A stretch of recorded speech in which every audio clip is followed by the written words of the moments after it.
Ito mga boss yung unit na generator na pagkakabitan ng radiator na gagawin natin. Lumang-luma na pala eh. Dito nakakabit to. Sira na. Gagawin pa rin nila. Ayan mga boss, natanggal na natin. Grabe, barado na rin pala. Lower tank pa yung tinanggal ko kasi normally ang radiator kasi sa upper tank yan tinatanggal kung i-overhaul mo dahil andun ang dumi. Naisip ko na dito sa lower tank na lang tanggalin dahil dented to eh. Dami pa palang dumi rito. Yun punta na dito. Dented kasi itong lower tank niya mga boss eh.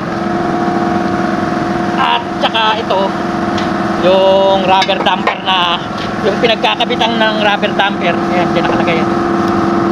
Tinuwid ko dahil dented kanina rin to eh. Napansin ko na tabingi. So kung magawa ko man to, hindi to maikakabit ng maayos ng mekaniko sa unit dahil tabingi nga yung lower tank niya.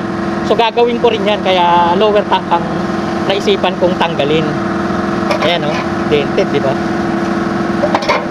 Tsaka ito kanina dented din to eh, nakabuka to eh. Kung parts na to nakabuka. Tsaka yung rubber damper niya tinanggal ko na, hindi matanggal ng mekaniko dahil matigas.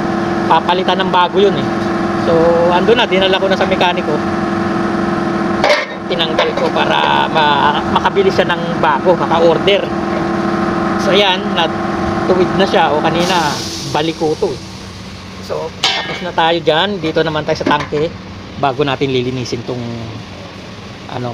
maruming yan. Okay? Grabe sarado na lahat mga idol ang tubo.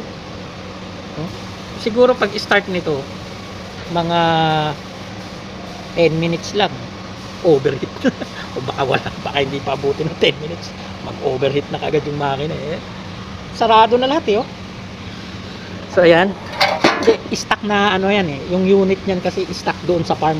So siguro gagawin nila para magamit.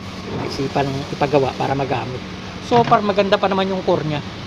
Talagang luma nga lang pero okay pa matigas pa So ito ang gagawin natin mga idol para didiretso natin yung parts na yan bukol diba dito lubog yan gagawin natin yan. Pupuk-pukpukin lang yan mga idol. Lilinisin ko lang muna hindi ko na i-video. Sprayan ko dun para malinis. Okay. So ito na mga idol nalinis na natin. Pupuk-pukpukin na natin yan para madiretso na yung UP na yan. Para pagkakabit natin ng na tawag dito bracket na pinagkakabitan ng rubber damper, hindi siya kabit. Ganun lang yan.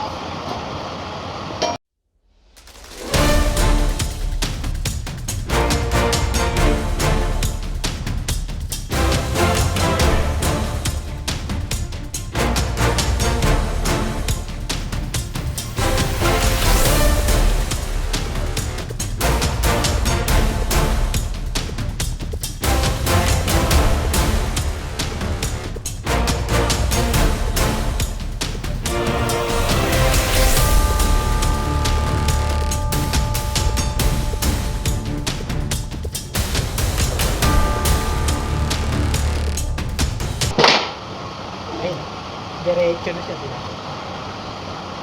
Nasa dos sa'yo na. Kaya lang marupok na yung niya yung copper ng place niya butas. Pagpuk ko ng butas pero okay lang gagawin na ito ayan diba? Pasok na siya ngayon.